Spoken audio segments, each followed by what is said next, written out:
Bismillahirrahmanirrahim. Assalamualaikum warahmatullahi wabarakatuh. Alhamdulillahil jabbar al-qahhar al-aziz al-ghaffar mukawwirul laili wan nahar tadhkiratan li ulil albabi wal absar.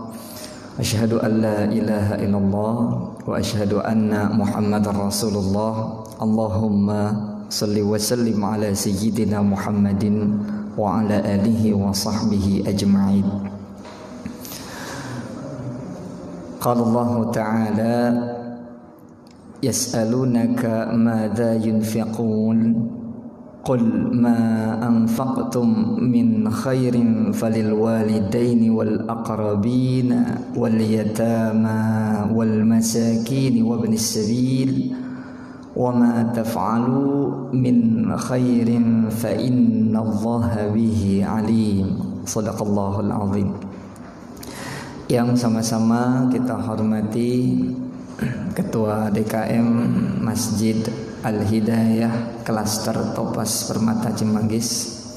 Ada Ustadz Tri di sini, insyaallah. Pengurus DKM lainnya ada Ustadz Irfan. Pengurus DKM semua ini. Wajah-wajah pengurus DKM dan jamaah tetap Masjid Al-Hidayah, ini wajah-wajah surga semua, amin insyaallah. Alhamdulillah, mudah-mudahan kebersamaan kita di masjid ini mendapatkan keberkahan dari Allah Subhanahu wa taala, amin ya rabbal alamin. Alhamdulillah, atas izin Allah Subhanahu wa taala, pada kesempatan episode bulan apa ini? Ya, di bulan Sya'ban ya. Di bulan Sya'ban ini Allah masih perkenankan kita untuk bisa merasakan anugerah dari Allah Subhanahu wa taala, nikmat-nikmatnya yang tiada terhingga dan tidak terhitung jumlahnya.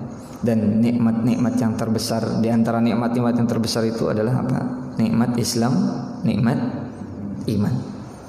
Karena dari miliaran manusia tidak semuanya mendapatkan nikmat Islam dan nikmat iman.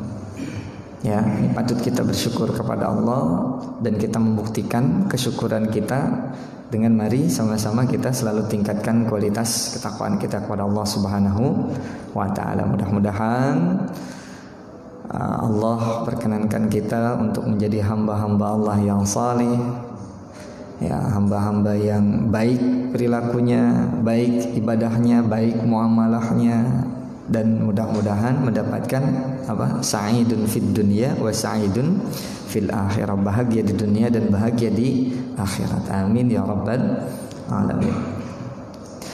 Episode bulan Sya'ban, ya, untuk pembuka ya. Sya'ban ini asal katanya dari apa ini? Sya'ban asal katanya dari, kalau bahasa Arab dari Sya'bun ya. Dari apa? Sya'bun. Apa artinya Sya'bun? Ada ayat tuh yang masyhur sekali. Apa? Su'ubau wa qabaila lita'arafu. Apa itu? Su'ubau, Sya'bun. Ya, suku atau kelompok. Masyaallah. Ya, di kelompok. Kenapa? Karena dulu budaya Arab terlebih dulu ya, karena kita sudah tahu maklum sekali bahwasanya penamaan bulan-bulan ini sudah ada sejak zaman dahulu, sejak Rasulullah bahkan belum lahir itu sudah ada nama-nama Sya'ban, Ramadan, ya, Rajab. Nah, jadi Sya'ban. Karena zaman dulu ya, Arab dahulu itu kalau masuk bulan Sya'ban mereka berkelompok dan yatasya'aba, terpencar gitu. Kelompok ini berpencar-pencar. Ngapain? Kalau masuk bulan Sya'ban? Nyari sumber air. Kenapa? Karena ketika masuk bulan Sya'ban sudah mulai panas. Sya'ban, Ramadan itu panas sekali. Ya. Bahkan di kita juga sudah mulai kerasa ya. Bandingkan ketika kemarin bulan Jumadal Awal, Jumadal Tsani, Rajab ya, hujan terus ya, hujan terus. Nah, ketika masuk bulan Sya'ban sudah mulai tuh siangnya terik ya. Kalau siangnya terik tanda-tanda ingin datang bulan Ramadan. Karena bulan Ramadan datang tuh rasanya lebih terik bahkan ya. Mungkin apa karena teriknya atau karena hausnya ya. Tapi ya seperti itu. Memang dari dulu ya, dari Arab kuno Sya'ban itu memang sudah mulai sulitan air lalu mencari sumber air. Maka dikasih nama bulan Sya'ban. Tapi Al-Hafiz Ibnu Hajar mengatakan bahwasanya disebut bulan Sya'ban karena Sya'ba itu artinya muncul, karena berada di antara dua bulan mulia. Ya, Sya'ban itu sebelum bulan Sya'ban bulan Rajab, setelah bulan Sya'ban bulan Ramadan. Jadi Sya'ban ini ada di antara dua bulan mulia. Begitu. Kemuliaan bulan Rajab sudah kita bahas pada bulan kemarin ya.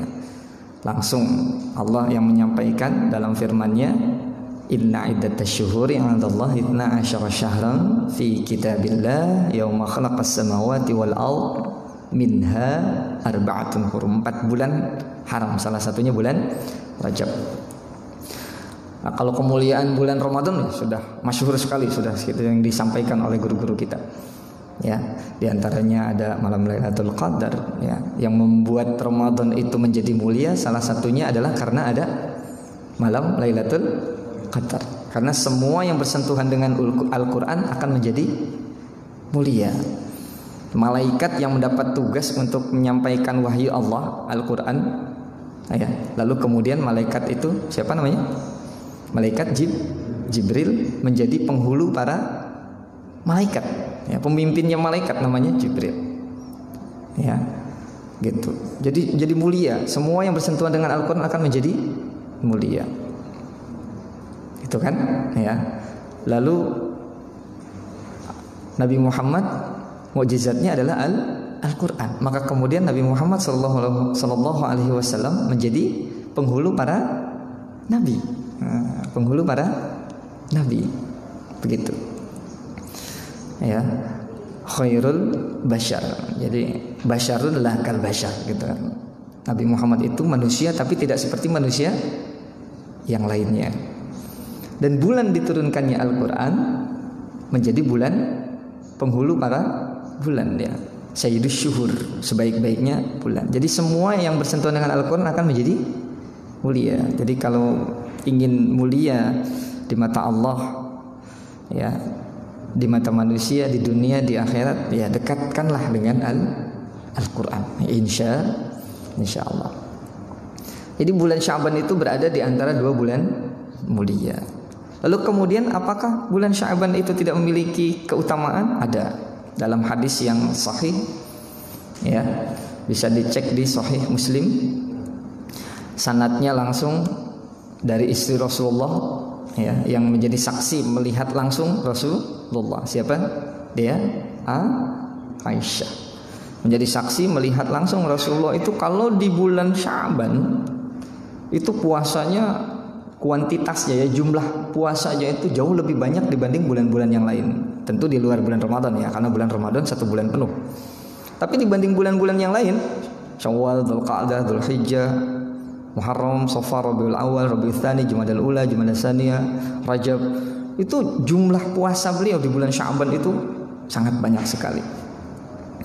Sampai ada sahabat itu bertanya ya, Usama bin Zaid itu bertanya, ya Rasulullah, ya kalau bahasa kita, Anda itu kok puasanya di bulan Sya'ban kok kayak gini banget gitu ya.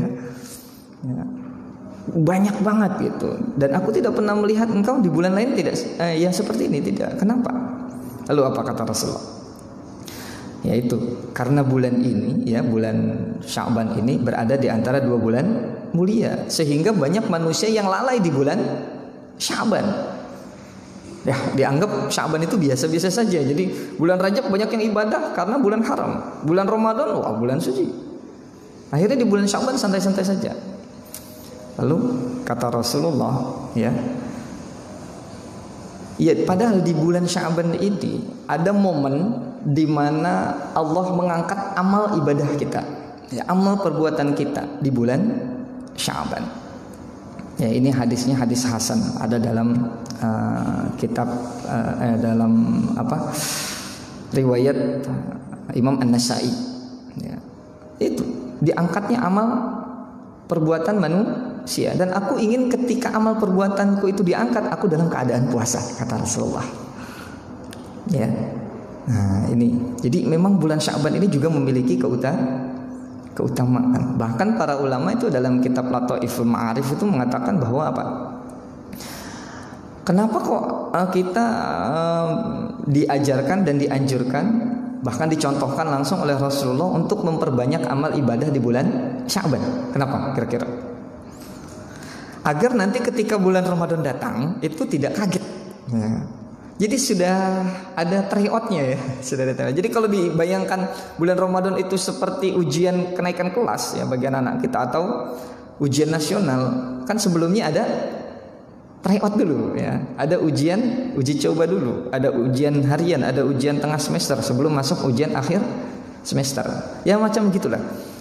Ya kalau bulan Sya'bannya santai-santai, nanti datang bulan Ramadan kaget ya. Kaget, puasa ini gimana nih puasa ini, akhirnya nggak maksimal. Nah itu bahkan ada ulama yang menyampaikan seperti itu. Nah mudah-mudahan di bulan Sya'ban ini ya kita bisa memaksimalkan hari-hari kita dengan sebaik-baiknya amal ibadah, sehingga di bulan Ramadan nanti kita bisa lebih maksimal lagi untuk taqarrub ilallah, untuk ibadah kepada Allah Subhanahu wa ta'ala. Ya, jangan sampai Ramadan yang tinggal beberapa hari lagi udah diingetin nih sama Ustaz Tri ini ya, lewat player, sudah tinggal 23 hari lagi, Masya Allah ya. Ini bulan yang sangat ditunggu-tunggu oleh umat Islam. Jangan sampai nanti sudah ditunggu, ketika datang diabaikan ya, dilalaikan. Nauzubillahi min dzalik. Baik.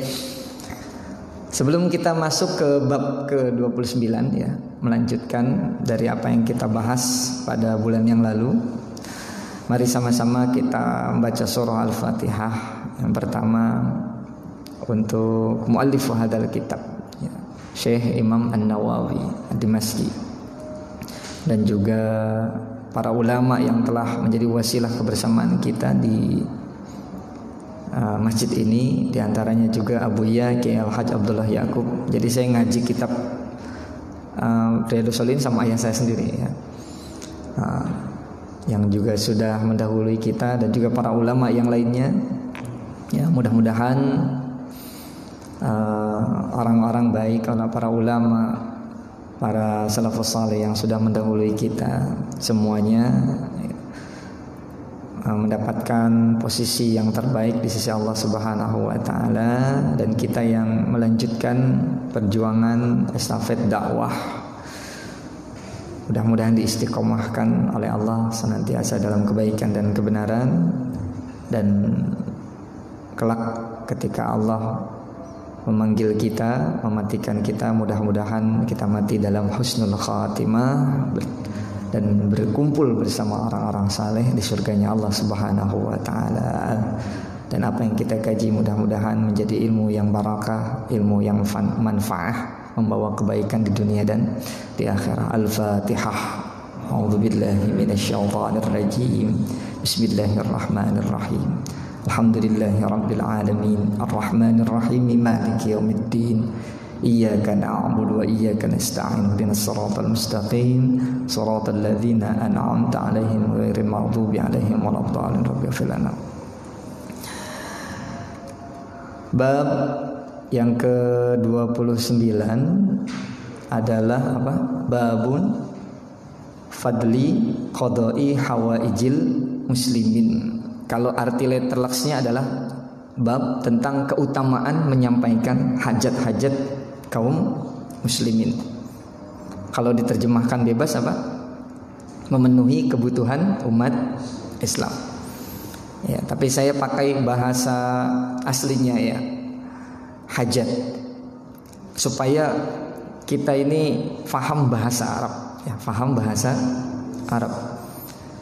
Ini ada tradisi di pesantren itu. Kalau tradisi di pesantren itu mau buang air besar, bahasa Arabnya apa? Akdil hajah. Qadail hajah ya, akdil hajah, ini bahasa pesantren.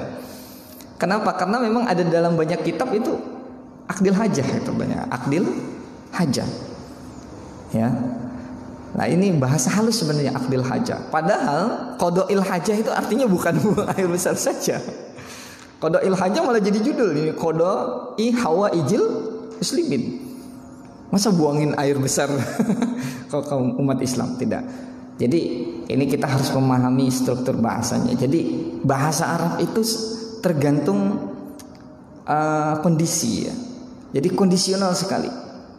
Dilihat misalkan dalam Al-Quran ya, ada kata-kata doroba. Ada kata-kata apa?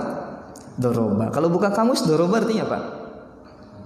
Memukul ya. Doroba memukul. Lalu kemudian dalam Al-Quran apa kata? Doroballahu mathalan. Masa Allah memukul? Tidak.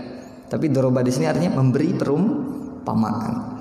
Nah, jadi bahasa Arab itu tidak bisa difahami secara tekstual apa adanya, tapi harus bisa dipahami melalui kontekstualnya. Maka memahami ayat Al-Quran harus dengan dilihat juga asbabun nuzulnya, tafsirnya. Memahami hadis harus dengan takwilnya. Begitu. Maka ada juga orang yang mengamalkan Al-Quran dan hadis hanya lewat terjemahannya saja. Yang saya sampaikan juga di antum nih kertas-kertas terjemahan ya. Gitu. Dan yang menerjemahkan juga harus mengerti apa? Bahasanya. Makanya ini pentingnya kita ngaji. Kalau hanya memahami ayat dari bahasanya saja, hadis dari bahasanya saja, tanpa melalui takwil para ulama, tafsir para ulama, ini nanti bahaya. Ada salah satu mufassir favorit saya itu, beberapa hari yang lalu meninggal dunia. Innalillahi wa inna ilaihi raji'un. Siapa beliau? Siapa? Syekh Imam Ali As-Sabuni ya. Kitabnya apa? Safwatut Tafasir. Safwatut Tafasir. Oh, itu hebat itu beliau itu. Ya, jadi kita banyak ulama-ulama hebat tuh. Ya. Ya mudah-mudahan kita bisa mengkaji kitab-kitab beliau dan mudah-mudahan mendapatkan fadilahnya insyaallah, amin. Nah, ini bab fadl qada'i hawaijil muslimin. Jadi keutamaan kita memenuhi hajat umat Islam ya. Kalau dalam bahasa Islam itu, kalau di bahasa ekonomi itu ada kebutuhan yang paling bawah apa? Primer, yang paling tinggi apa? Primer, lalu kemudian sekunder, lalu ada tertier. Nah, dalam Islam pun ada hawaij, jamak dari hajah. Ada hajat. Nah, hajat ini kebutuhan dasar sebenarnya. Ya. Lalu ada yang namanya doruri, ya, kebutuhan darurat. Ya. Darurat, ya, darurah. Ya, bahasa Indonesia, bahasa Arabnya darurah, ya, darurat. Begitu. Jadi ada kebutuhan biasa-biasa saja, tapi ada kebutuhan yang harus dipenuhi. Kalau tidak terpenuhi maka akan menyebabkan kematian. Nah, dari kitab Riyadhus Shalihin kita temukan ya, ada ayat Al-Quran yang disampaikan sebelum ke hadis adalah firman Allah Subhanahu wa taala. Wa qala ta'ala, apa firman-Nya? Yas'alunaka madza yunfiqun qul ma anfaqtum min khairin falil walidaini wal aqrabin. Ini ayat lengkapnya ya, ayat lengkapnya. Jadi Syekh Imam An-Nawawi tidak mencantumkan ayat lengkapnya. Jadi ciri khas kitab Riyadhus Shalihin itu ayatnya dipenggal-penggal, lalu kemudian diambil lafaz atau jumlah yang berkaitan dengan judulnya saja. Maka kalau dalam kitabnya hanya ada potongan ayat wa ma taf'alu min khairin fa innallaha bihi alim. Padahal ayat lengkapnya itu tadi yas'alunaka madza yunfiqun qul ma anfaqtum min khairin falil walidaini wal aqrabina wal yatama wal masakin wa ibnas sabil. Nah, sebelum kita masuk ke ayat yang intinya ya, jadi kalau dibaca ayat ini buka tafsirnya, misalkan semisal tafsir Al-Muyassar ya, atau kitab tafsir Ibnu Katsir atau kitab tafsir yang lainnya, tafsir At-Tabari, tafsir Jalalain lah yang paling tipis ya. Itu menyampaikan bahwasanya ayat ini berkaitan dengan bagaimana infak yang terbaik, sedekah yang terbaik. Jadi yang terbaik kemana dulu kalau kita punya harta? Lalu disampaikan apa? Pertama kemana dulu? Ke orang tua dulu. Jangan sampai sedekah nih misalkan ke masjid, ke orang miskin dan lain sebagainya. Orang tuanya terbengkalai, tidak terurus. Jadi yang paling utama pertama adalah kepada orang tua. Kalau sudah ke orang tua, ke kakak, adik gitu ya. Kakak, adik, ponakan dan kerabat ya.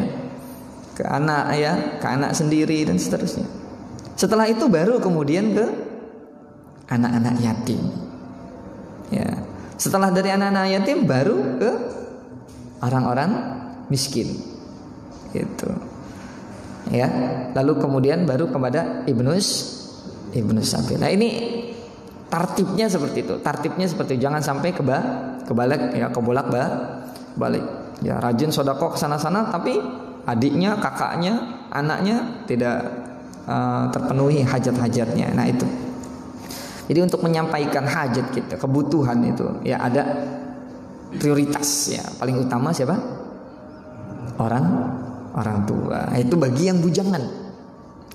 Kalau yang sudah berkeluarga ya, selain orang tua ada istri ya, istri. Baik. Nah, kepada poin ayatnya wa ma taf'alu min khairin fa innallaha bihi alim. Nah, ini ada tafsirnya dalam kitab Dalilul Falihin. Wa ma taf'alu min itu namanya dalam bahasa nahwunya bayannya. Bayan dari apa? Bayan min khair. Min ini bayan min khair. Wal kalam fi makna asyar. Jadi kalau dalam bahasa Arab itu ada barang siapa titik maka ya. Barang siapa titik maka man yazra yahsud gitu. Jadi ada jawabu syaratnya. Ya syaratnya kalau mau mendapatkan harus bersungguh-sungguh, maka ada manjada wajada gitu. Ya, ini syartun dan jawabu syarti. Wa ma taf'alu min ini bayan dari khair. Wal kalam fi makna syarat. Ini syaratnya. Syaratnya ya, dan apa saja kebaikan yang kamu perbuat ya min khairin fa innallaha bihi alim, bahwa sungguhnya Allah Maha mengetahui apa? Fa innallaha ya'lamu kunhahu ya.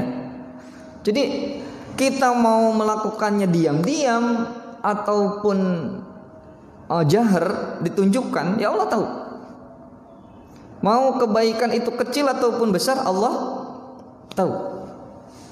Ya, mau ngumpet itu, kita mau ngumpet kayak gimana pun, buka WA atau buka video ya sendirian di tempat gelap ya, nonton yang harusnya tidak boleh ditonton ya.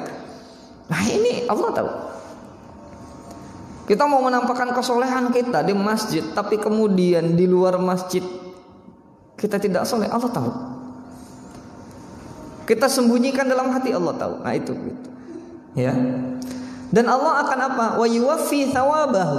Dan Allah akan menyampaikan balasan kebaikan bagi yang melakukan kebaikan. Dan Allah akan menyampaikan balasan keburukan bagi siapa yang melakukan keburukan. Ya, fa innallaha bihi alim. Begitu. Ya. Nah, ini patut menjadi perhatian bagi kita. Bahwasanya kadang-kadang ada orang yang terlihat baik padahal punya niat tidak baik. Ini harus kita waspadai kayak yang seperti itu. Ya. Tapi ada yang kadang-kadang terlihat di mata kita seakan-akan dia tidak baik, padahal sebenarnya ia sedang melakukan kebaikan. Kan gitu. Ya, ada yang misalkan menegur kita, menasihati kita, kan kita kadang tidak suka. Ya, padahal ia sedang melakukan kebaikan. Tapi ada yang menyogok kita misalkan ya. Menyogok kita, kelihatannya baik, padahal ia sedang melakukan keburukan. Itu sama aja menyeret kita ke neraka. Ar-rashi wal murtasi finnar. Tapi kelihatannya saja baik. Ya, dan Allah Maha tahu setiap kebaikan ataupun setiap keburukan yang dilakukan oleh manusia. Fa innallaha bihi alim. Jadi kita harus hati-hati. Baik, kita langsung masuk ke hadisnya.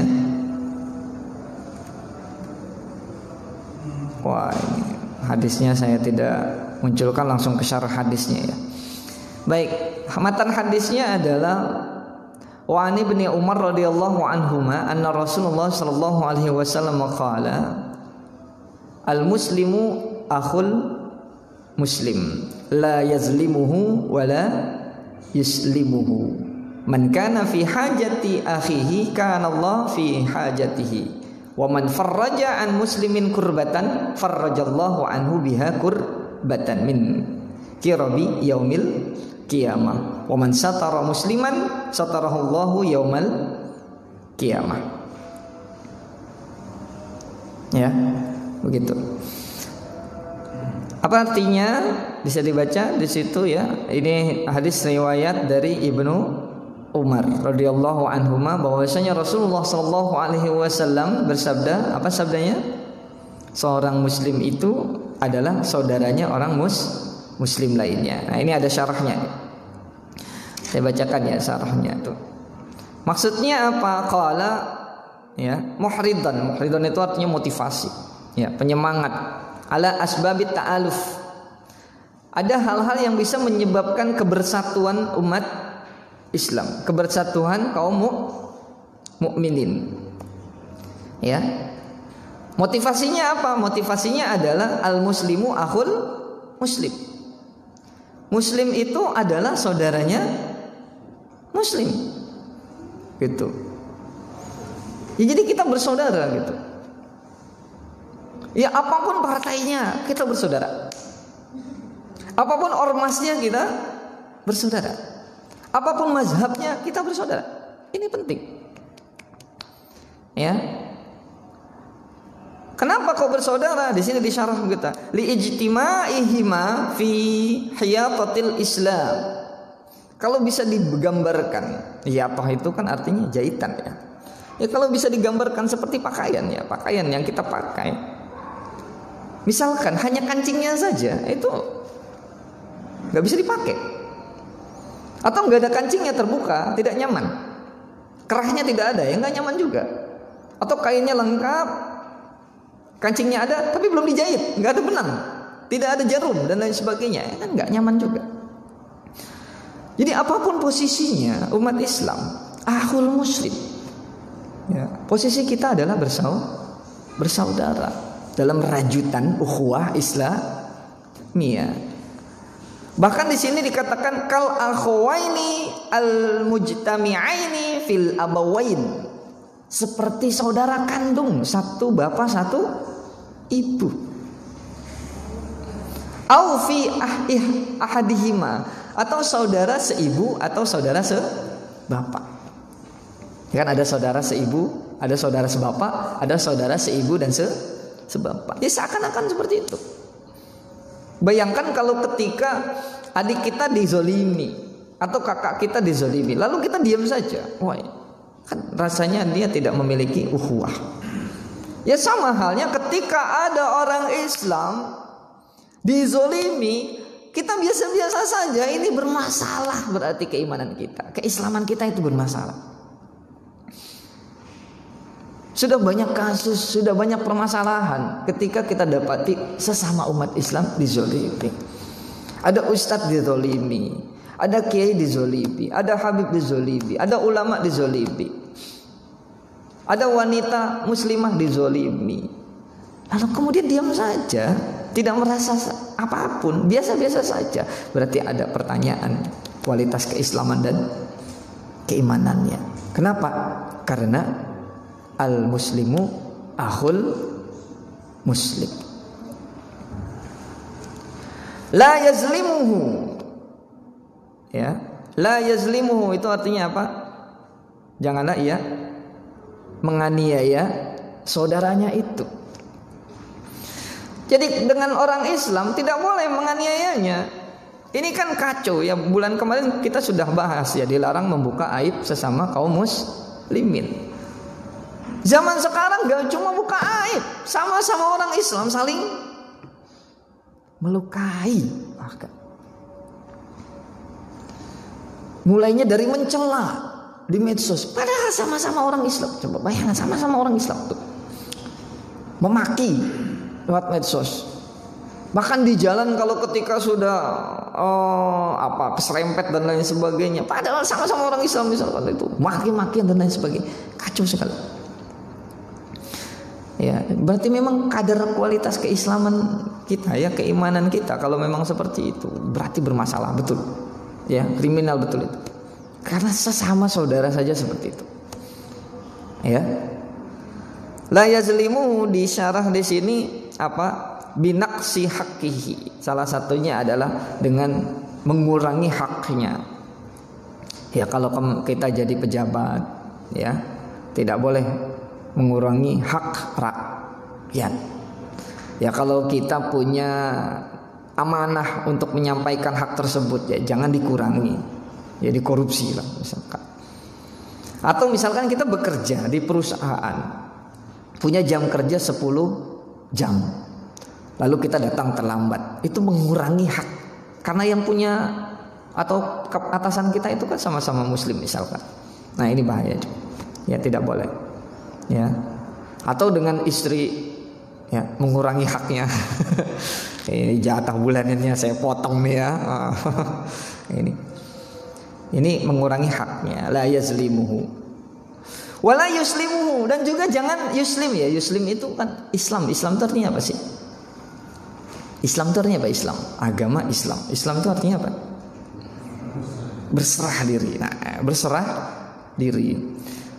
Dan jangan juga menyerahkan saudara kita untuk dizalimi kepada orang lain gitu loh. Enggak boleh juga. Ya, saya enggak tega lah menzalimi dia. Udahlah, biar orang lain aja yang menzalimi dia. Ini enggak boleh juga. Ya. Saya enggak berani saya ngebunuh dia, ntar saya sewa tukang pembunuh saja buat bunuh dia. Enggak boleh juga. Nah, tidak boleh menzaliminya atau menyerahkan ia kepada musuh. Ya, menyerahkan ia kepada musuh untuk kemudian dizalimi. Ini kan kacau tuh. Ya, wala yuslimu. Maka dalam kitab itu Dalil Falin, ya, dijelaskan bidomit tahtiyah ai ilaman yazlimu wayuhin. Atau menghinakan dia. Ya. Nah, bukan dia sih yang menghina, tapi orang lain, dan orang lain menghina gara-gara dia. Nah, ini kan nggak boleh juga. Gitu. Man kana fi hajati akhihi ay wajada fi hajati akhihi ay fi qada'iha bil fi'li au tusabbibuhu.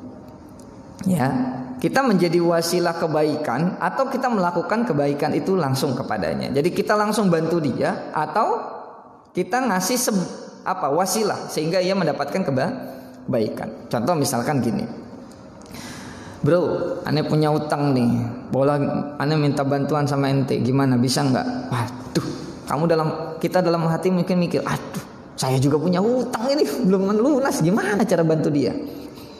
Gini bro, ane nggak bisa bantu ente secara langsung, tapi ane punya teman, ente kerja ada sama dia, ntar ane ngomong sama dia, lalu kemudian sampai ia kemudian bekerja dan mendapatkan uang.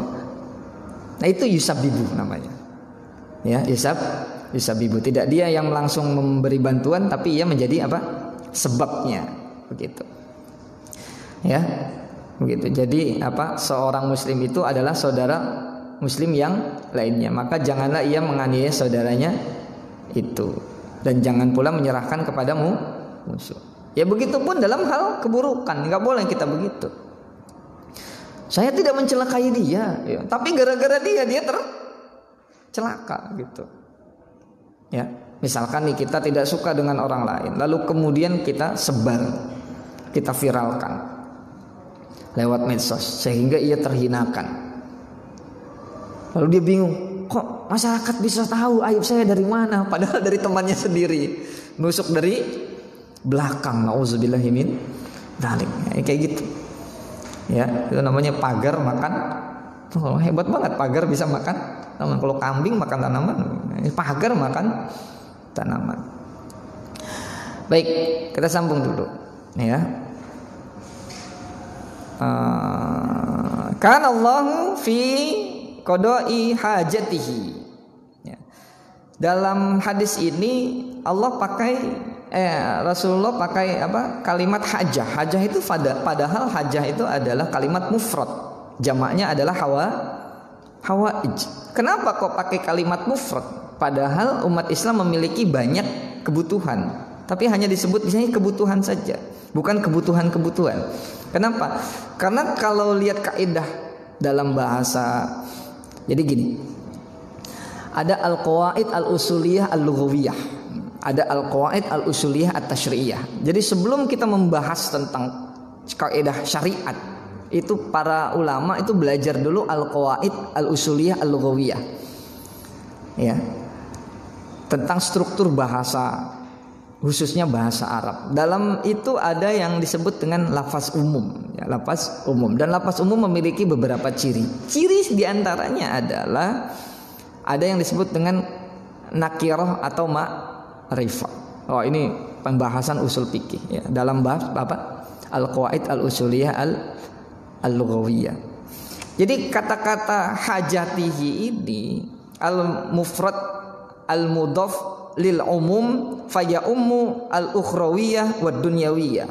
Maka hajah ini bersifat umum. Dia bukan lafaz khusus tapi lafaz umum. Maka maknanya umum dalam urusan ukhrawi ataupun urusan dunia. Begitu. Ya. Maka Allah sendiri yang akan apa? Memberikan pertolongan kepada orang yang pernah menolong umat Islam. Begitu. Ini Allah janjikan sendiri. Kana Allah fi hajatihi. Kebutuhan apa? Duniawi wal ukhrawi. Gitu. Ya. Wadzalika li'anna man qada hajata akhihi taliban limardatillah. Bagi barang siapa umat Islam yang membantu saudaranya sesama kaum muslimin taliban limardatillah, tujuannya hanya untuk mendapatkan keridhaan Allah, innama qama bidzalika lihaqqillah, bahwa sesungguhnya ia telah melakukan hak Allah, tufoksinya Allah, gitu ya. Nih, kita kan punya tufoksi ya. Ini di masjid ini ada punya tufoksi. Ada yang tugasnya bersih-bersih, gitu ya. Lalu kemudian saya datang ke sini nyapu ngepel. Gimana rasanya yang biasa nyapu ngepel? Melihat masjid ini tiba-tiba sudah bersih, baru dia pengen ngepel. Ternyata masjidnya sudah rapi. Gimana? Seneng nggak? Ya seneng pasti. Wih, siapa nih yang nyapu ngepel? Masya Allah, terima kasih ya tadi, gitu ya. Gitu. Ini kan haknya Allah untuk memberikan hawaijil muslimin. Lalu kemudian kita melakukannya perbuatan tersebut, ya Allah pasti senang. Ya, pasti Allah senang ketika kita melakukan hal yang Allah sukai, gitu. Ya, biqodoi hajatihi. Siyama inda daruroh, apalagi dalam keadaan darurat. Ada orang kecelakaan, kita nggak kenal siapa dia, saudara bukan, apa bukan, ini siapa, kita nggak kenal. Padahal kita juga punya kebutuhan untuk pergi ke suatu tempat. Apa yang kita lakukan? Apa yang kita lakukan? Mendiamkannya atau menolongnya? Kalau menolongnya, insya Allah Allah akan menolongnya suatu saat. Apalagi ketika dalam keadaan darurat, karena ia telah menolong. Jangankan sesama kaum muslimin ya, kadang-kadang ada ayam kelindes ya, kucing kelindes, biasa-biasa saja. Wah, kacau juga itu, berarti tidak punya kerahiman dalam hatinya ya, kita tolongin juga. Apalagi sesama kaum muslimin. Begitu. Wa man farraja an muslimin kurbatan, jadi barang siapa di sini ya melapangkan ya apa? Kurbah itu apa itu? Kesusahan ya.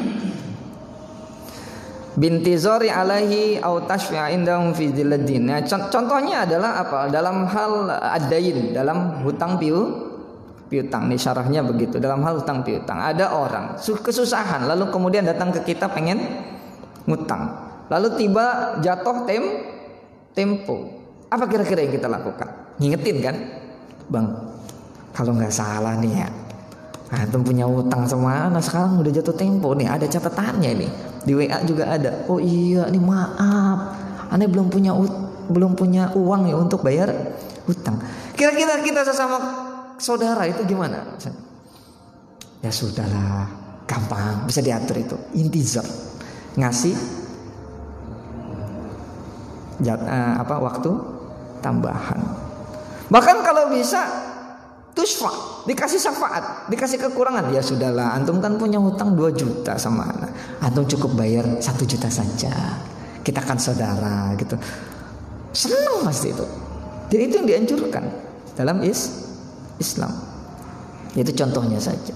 Seperti hal yang dicontohkan oleh siapa? Kaum Ansor kepada kaum Muhajirin. Orang Muhajirin itu kan meninggalkan rumahnya, meninggalkan saudaranya, meninggalkan hartanya. Lalu ketika sampai ke Madinah, orang-orang Ansor menyambut dengan luar biasa. Yang gak punya rumah dikasih rumah, yang gak punya uang dikasih uang, bahkan yang ninggalin istrinya dikasih istri. Kan ada kisahnya gitu ya. Waduh, saya punya istri 2, ya sudah 1 buat anda lah. Itu asik ya. Saya punya anak nih, udah nikah sama anda lah ya, gitu. Luar biasa. Ini ukhuwah Islamiyah kalau sudah sehebat seperti itu, mantap. Ya musuh-musuh Islam akan ketakutan itu. Ya kalau kita pecah-pecah kayak begini ya, pecah dengan ormas, pecah dengan partai, pecah dengan ini, udah nggak karu-karuan, kita dihantam kanan kiri. Ada istilahnya apa? Politik belah bambu ya, dari zaman kolonial Belanda dulu ya kayak gitu, kita dipecah belahnya saya gitu. Pengennya agar umat Islam saling bertikai, diadu domba terus. Makanya sering kita sampaikan di sini, udahlah biarin saja, yang mau kunut nggak kunut ya silakan, yang mau tahlilan nggak mau tahlilan silakan, yang mau bismillahnya jahar, mau bismillahnya sirron ya silakan, yang mau partainya ada pengurus partai di sini ya beda-beda partai ya silakan. Kita utamakan adalah ukhuwah Islamiyah. Ini penting ya, selama kita sesama muslim beda partai, saudara gitu kan, asik gitu ya. Baik ya, farajallahu anhu biha aiwaduha, maka Allah akan ganti itu, akan ganti ya, gara-gara ia menghilangkan kesusahan orang Islam, maka Allah akan ganti, Allah akan balas dengan apa? Kurbatan. Di sini dikatakan wa tanwin fihi at-ta'zim. Kurbatan itu, kata-kata kurbatan dikasih tanwin, kurbatan, tidak al-qurbah, tidak al-qurbah, tidak ma'rifah, tapi nakirah, kurbatan. Itu untuk menggambarkan takzim, betapa dahsyatnya hal-hal yang berkaitan dengan as-sa'ah nanti biyaumil kiamah.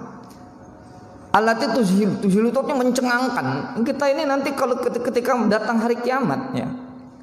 Mudah-mudahan kita sudah meninggal duluan ya, jangan ngerasain kiamat. Yuk kita sudah meninggal terus dibangunin gitu kan. Wah, kayak gini ya kiamat, ya tercengang gitu. Manusia kan tercengang. Ya, begitu. Ya, fayufidu mada anna man farajallahu anhu al-karb. Jadi barang siapa yang menghilangkan kesusahan kaum muslimin, maka Allah akan menghilangkan kesusahannya. Kapan? Nanti juga di yaumil kiamah, min kirobi yaumil kiamah. Begitu. Nanti katakan kerepotan semuanya di yaumil kiamah, yauma yafirul mar'u min akhihi wa ummihi wa abihi wa sahibati wa bani likulli imri'in minhum yauma idzin sya'nun. Semuanya repot sama urusannya masing-masing. Udah enggak ada lagi tuh bapak ngurusin anak-anak, ngurusin istri, enggak ada. Udah sibuk urusin itu.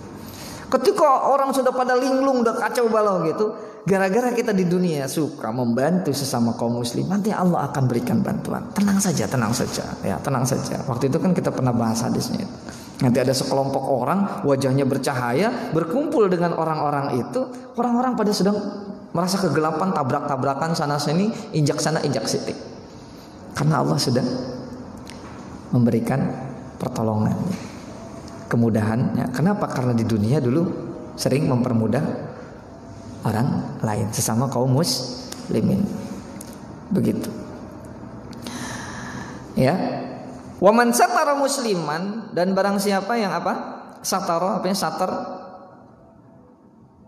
Ya, menutupi celah seorang muslim, tidak ngumbar-ngumbar ya. Ya kita tahulah dia punya celah ya. Kita tahulah dia selingkuh misalkan ya. Ya kita santai-santai saja, tidak ikut memviralkan ya, tidak ikut menggunjingnya, tidak ikut menggosipnya, aman gitu udah. Lagi ngapain, kurang kerjaan sekali. Ya. Ini lagi ramai juga begitu. Jadi senang banget ngelihat celah orang lain. Jadi kalau lihat celah orang lain langsung dibantai. Nah ini kacau gitu. Jadi sudah demikian kacaunya kita itu. Padahal masih sama-sama umat Islam. Jadi kalau kita temukan celah orang lain lalu kita menutupnya, lam yastahir bil adza ya. Tidak memviralkannya, itu udah bahasa viral udah ada di dalam kitab. Dalam yastahir bil adza. Tidak memviralkannya yang membuat dia menjadi sakit. Baik itu sakit hati ataupun sakit fisik. Wadoror ala maksiyati ra'aha, dan tidak membawa bahaya. Padahal kita menyaksikan sendiri bahwa ia telah melakukan kemaksiatan. Bahkan kita mungkin menjadi saksi kemaksiatan dia fima mador artinya di masa lalu langsung ya tampil, misalkan saya tampil ya ngisi ceramah, ngisi kajian, ada sahabat saya misalkan, saya tahu si Jen itu dulu masih kecilnya saya tahu itu kurang ngajar ya misalkan gitu ya, ini kacau ya. Maka orang-orang yang suka menutup aib saudaranya, satarallahu yaumal qiyamah, nanti di yaumil qiyamah dia akan ditutupi aibnya oleh Allah Subhanahu wa taala. Sebagaimana kita tahu bahwa nanti di yaumil akhirah aib kita semuanya diangkat. Ya. Diangkat. Bahkan dikatakan dalam surah Yasin itu lisan kita ditutup. Nanti yang bicara apa? Tangan, kaki, mata itu akan bicara, itu menjadi persaksian. Nanti kalau kita di dunia biasa menutup aib orang lain, akan diam juga itu.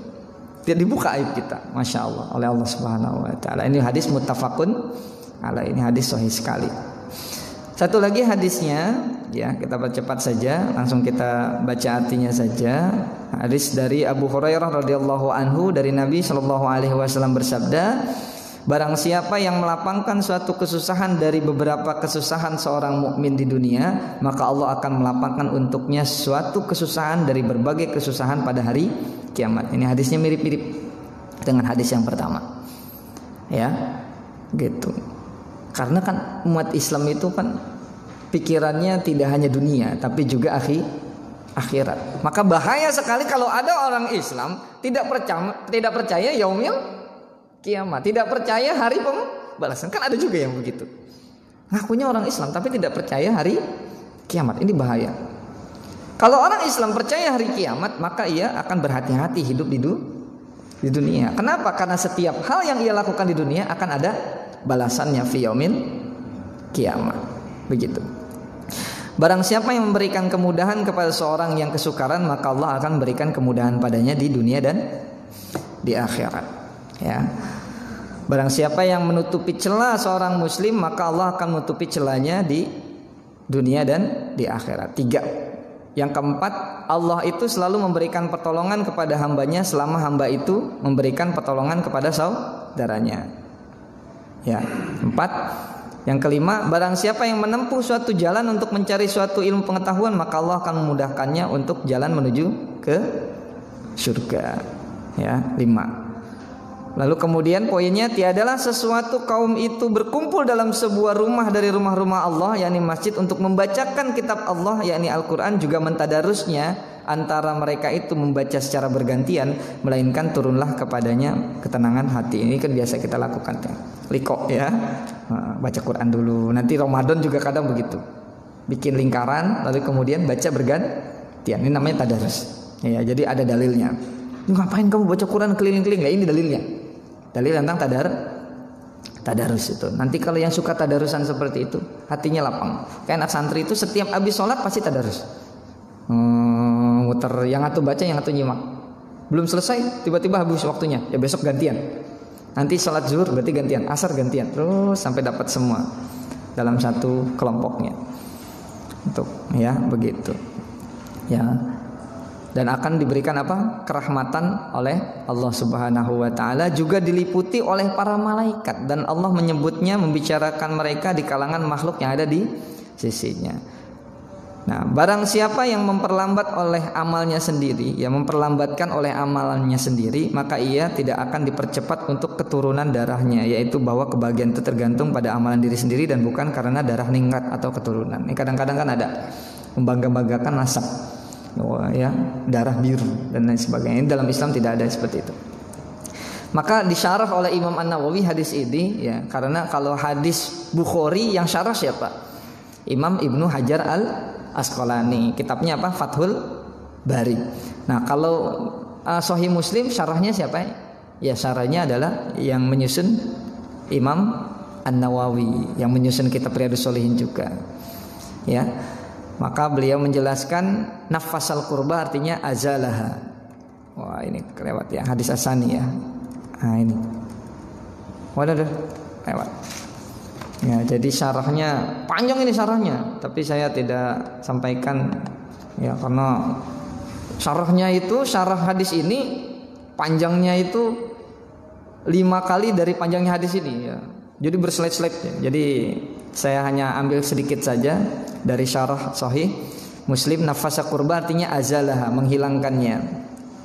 Sehingga Imam Nawawi itu membagi bahwa hadis ini terdiri dari beberapa bagian. Bagian pertama, fadlu qodoi hawaijil muslimin, tentang keutamaan untuk menyampaikan atau memenuhi kebutuhan sesama umat Islam. Yang kedua, wa naf'ihim bima tayassara, ya, memberi manfaat untuk sesama kaum muslimin dengan memberikan kemudahan dalam hal apa? Min ilmin au malin, baik harta ataupun ilmu, au muawanah atau membantunya, au isyara bimaslahah atau memberikan petunjuk, au nasihah, memberikan nasihat. Itu kata Imam An-Nawawi.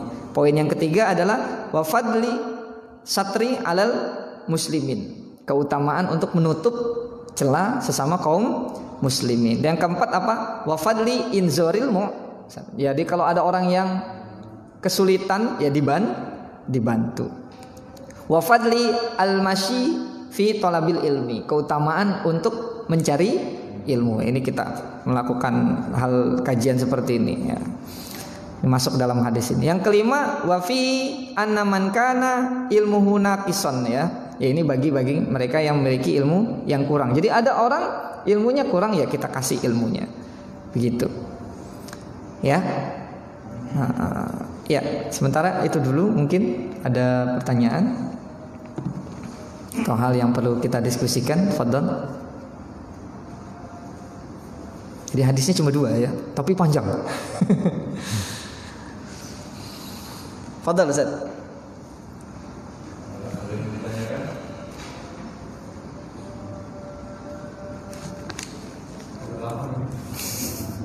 Baik. Jadi ya, ini memang sudah jam 6 lewat ya.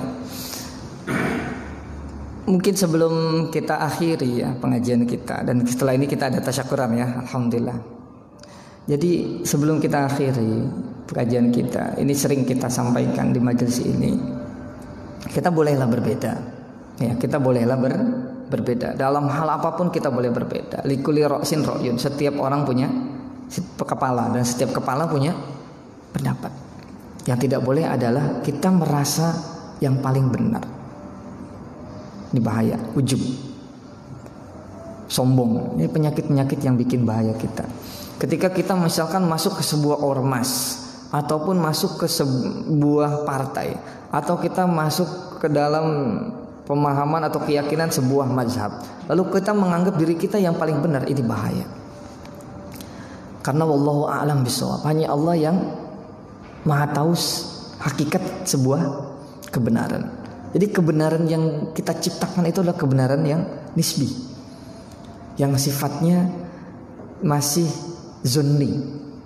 Tapi kebenaran dari Allah sifatnya absolut, ya, mutlak, qat'i.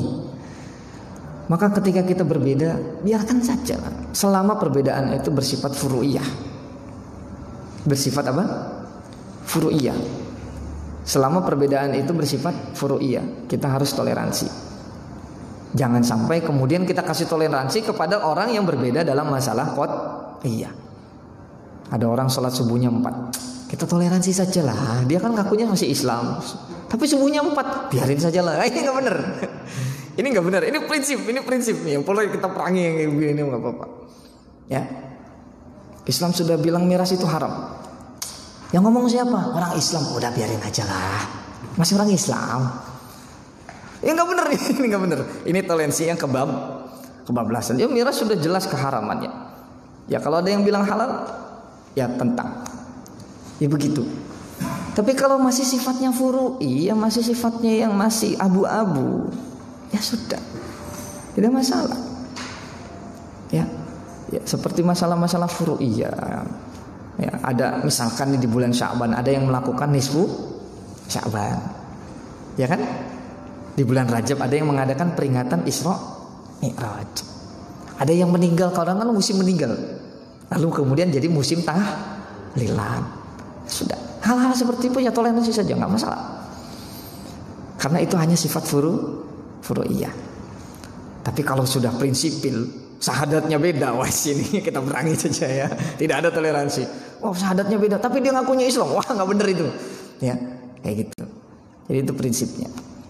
Ya, jadi bab-bab yang kita bahas kemarin, ya menutup aib sesama kaum muslimin. Itu selama aibnya bukan permasalahan qat'iyah. Lalu membantu kaum muslimin yang kesulitan. Ya kesulitannya juga dalam hal-hal yang tidak bertentangan dengan syariat Islam. Tapi kalau sudah bertentangan dengan syariat Islam, sudah tidak ada toleransi di situ. Ya demikian kita akhiri muwajah kita pada pagi ini dengan baca surah Al-Fatihah. Mudah-mudahan manfaat dan barokah. Al-Fatihah. A'udzubillahi minasyaitonirrajim. Bismillahirrahmanirrahim. Alhamdulillahirabbil alamin. Ar-Rahmanir-Rahim. Maliki yaumiddin. Iyyaka na'budu wa iyyaka nasta'in. Ihdinas siratal mustaqim. Siratal ladzina an'amta 'alaihim ghairil maghdubi 'alaihim waladdallin. Rabbighfir lana wa liwalidayna amin. Subhanakallahumma wa bihamdika nasyhadu an la ilaha illa anta nastaghfiruka wa natubu ilaik. Assalamualaikum warahmatullahi wabarakatuh.